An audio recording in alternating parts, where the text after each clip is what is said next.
Yom Teruah, the Day of Trumpets. Leviticus 23:23.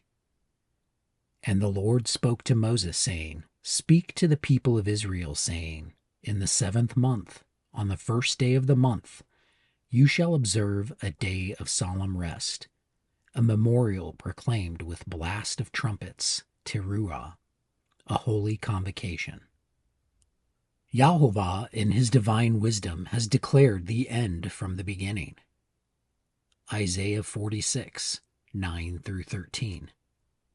Remember former things from forever.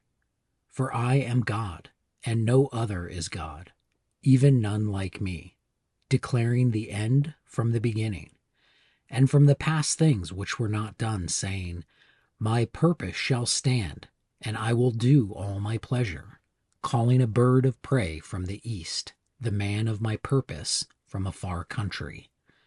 Yes, I have spoken. I will also cause it to come.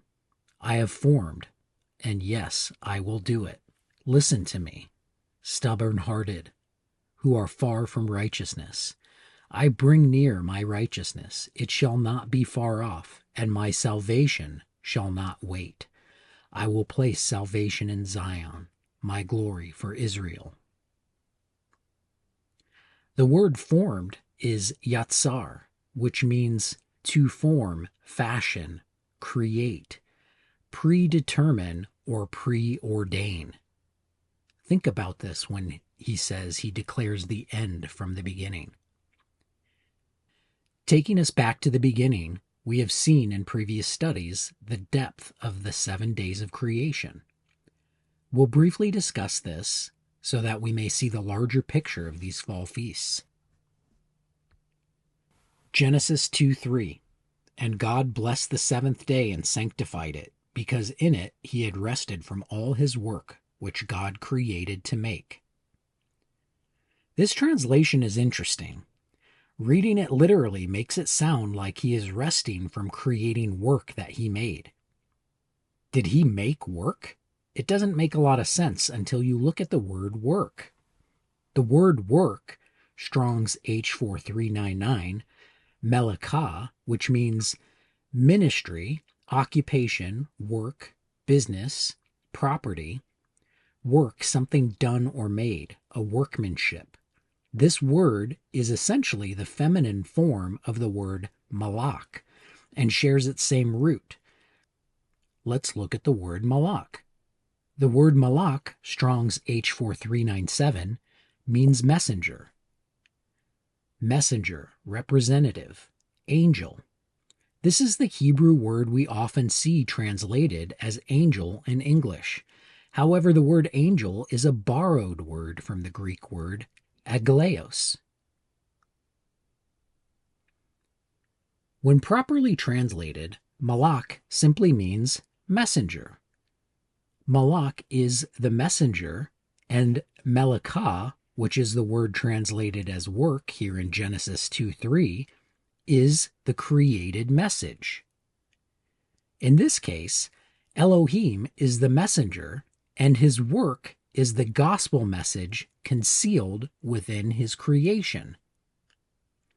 This is a very important revelation and supports what we have seen in the creation account of Genesis chapter 1, which declares the end from the beginning. Perhaps the creation ministry is the message of the gospel. Genesis chapter 2 verse 3 could read more like this. And God blessed the 7th day and sanctified it, because in it he rested from all his ministry that he created and made. Elohim rested from his ministry of the message that he concealed within his creation and brought forth so that we may believe. We know the purpose of God's work is to ultimately believe in Yeshua. John 6:29.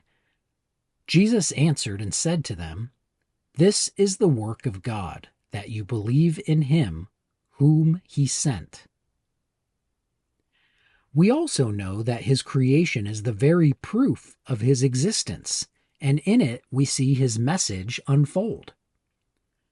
Romans 1:16 through 21. For I am not ashamed of the gospel of Christ, for it is the power of God to salvation for everyone who believes, for the Jew first and also for the Greek. For in it the righteousness of God is revealed from faith to faith, as it is written, the just shall live by faith. For the wrath of God is revealed from heaven against all ungodliness and unrighteousness of men, who suppress the truth in unrighteousness, because what may be known of God is manifest in them, for God has shown it to them. For since the creation of the world, his invisible attributes are clearly seen, being understood by the things that are made, even his eternal power and Godhead, so that they are without excuse. Because although they knew God, they did not glorify him as God, nor were thankful, but became futile in their thoughts, and their foolish hearts were darkened. What's in a day? Psalm 90, verse 4. For 1,000 years in your sight are as yesterday when it is past, and as a watch in the night. 2 Peter 3:8. But beloved, let not this one thing be hidden from you, that one day is with the Lord as 1,000 years, and 1,000 years as one day. Keep this in mind as we review the days of creation. Let's take a look at this as if we're seeing each day as a millennial day. Day 1, God made distinction between light and dark. During the first 1,000 years, the fall of man caused distinction between good and evil. Day 2 of creation, God divided the waters from the waters. In the second 1,000th year, the flood in the time of Noah mixed the waters from above and below. Day 3, God caused the land to appear and began to bring forth fruit that was seeding seeds. In the 3,000th year, Abraham's seed began to multiply and then spread through the land during the time of Moses. Day 4, God created the lights in the heavens and gave them the authority to rule over the day and night. In the 4,000th year, Yeshua, the true light, was given authority over all things. Day 5, the swarmers of the water and the birds of the air, having a living soul, multiplied and filled the earth. Think about the migration patterns and how these animals, fish, and birds move together, as if being directed by some unknown force. In the 5,000th year, the Spirit of God was multiplied, and the gospel filled the earth. This is what happened on the day of Pentecost, when the Spirit was given to the people. Day 6, God made beasts each after their kind. He made man in his image and likeness. In the 6,000th year, a distinction will be made between those who have taken on the image of the beast or that of a man made in the likeness of God. Day 7, God rested on the 7th day of creation and sanctified it. He made this day holy and set apart, which only he can do. In the 7,000th year, Yeshua will return for his millennial reign, to tabernacle among men once again, and we will enter into his rest. And day 8 is a time after time. This is the kingdom that's fully established in the end for eternity. We are in the spiritual 6th day, quickly approaching day 7. It is more important than ever that we take on the image and likeness of our Messiah, who is coming quickly to redeem his people. Now that we have reviewed the message in his creation and where we are at, we can begin to discuss the day of trumpets, which is the rehearsal of the announcement of his ultimate return for his millennial reign. Yom Teruah, the Day of Trumpets. The word trumpet, or teruah, Strong's H8643, is an alarm of war, a war cry, a battle cry, or a shout of joy. We see this word used in Joshua to bring down the walls of Jericho in Joshua 6. In the book of 1st and 2nd Samuel to announce the Ark of the Covenant. In Ezra as the foundation was laid to rebuild the temple. In Zephaniah as a day of trumpets, an alarm for the day of the Lord, when Yahovah returns and brings destruction on his enemies. Our first introduction to the word teruah is in Leviticus, Day of Trumpets. Leviticus 23 through 25. And the Lord spoke to Moses, saying, Speak to the people of Israel, saying, In the 7th month, on the 1st day of the month, you shall observe a day of solemn rest, a memorial proclaimed with blast of trumpets, teruah, a holy convocation. You shall not do any ordinary work, and you shall present a food offering to the Lord. This day leads us into the fall feasts in the 7th month. We patiently await Yahovah to ultimately fulfill these holy days. Yom Teruah is the announcing of our coming King. 10 days from now will be the Day of Atonement, where his judgment will take place. Then, on the 15th of this month, we will celebrate the Feast of Tabernacles, which is when he will eventually come to set up his new kingdom and tabernacle among us once again. Yom Teruah, the hidden day. Numbers 29:1. On the 1st day of the 7th month, or new moon, you shall have a holy convocation. You shall not do any ordinary work. It is a day for you to blow the trumpets. In times past, this day has been known as the hidden day, or the day that no man knows. This is because the Jews of this time used a lunar solar calendar, and the month begins with a new moon. Their tradition would require 2 witnesses to spot the sliver moon, and this would kick off the new month. Yom Teruah is the only holy day that falls on the 1st of the month, and they would have to patiently await and be observant to see when this holy day would begin.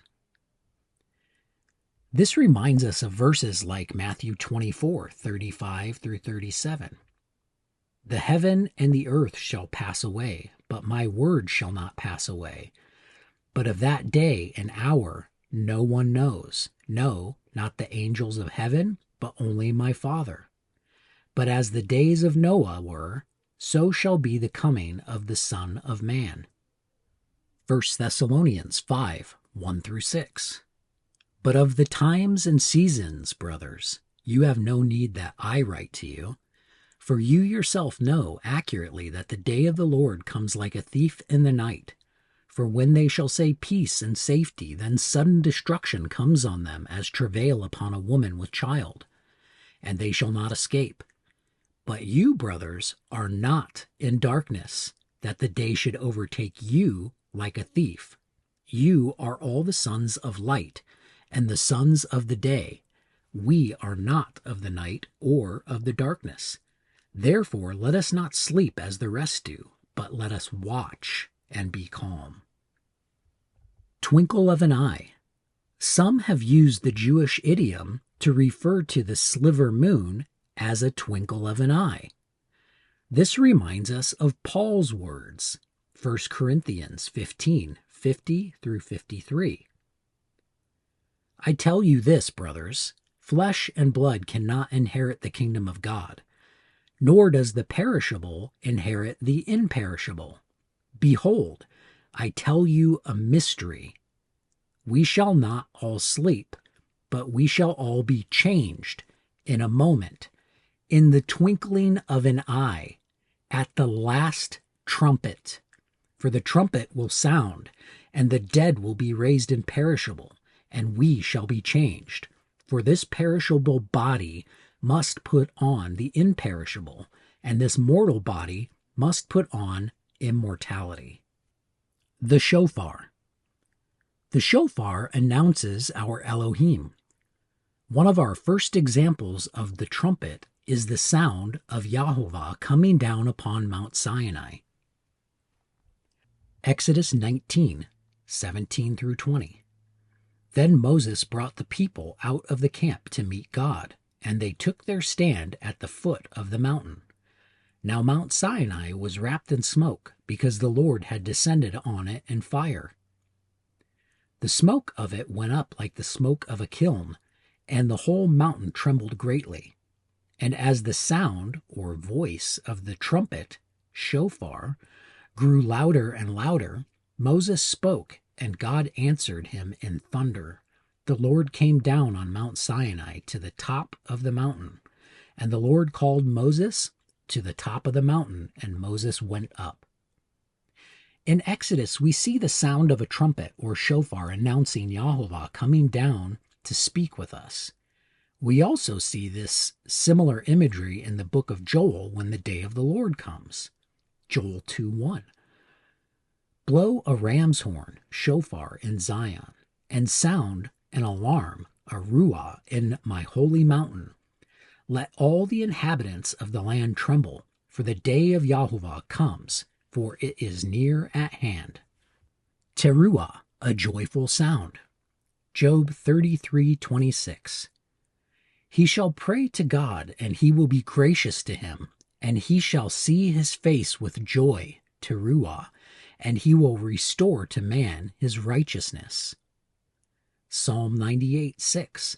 With trumpets and the sound of a horn, make a joyful noise, ruah, before the King, the Lord.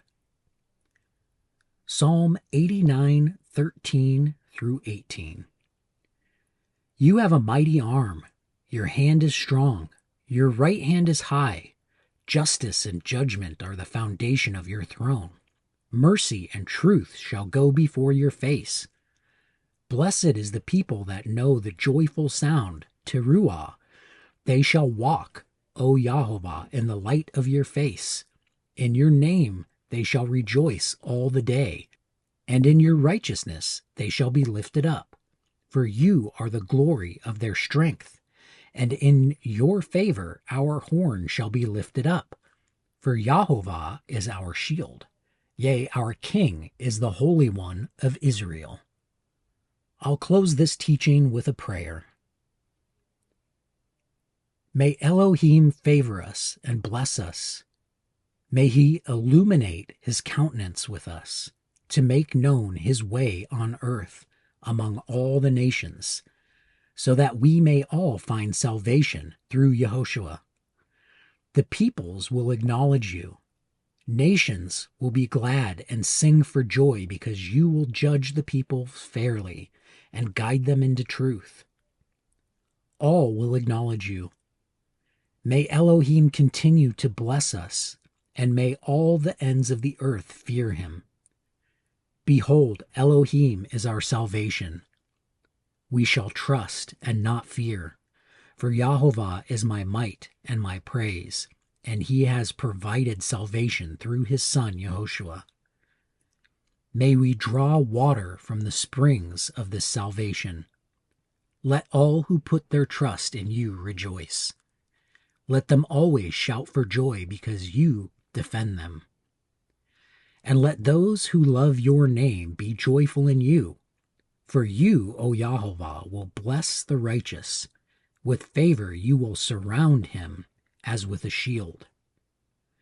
Blessed are the people that know the joyful sound, that they shall walk, O Yahovah, in the light of your face. Amen.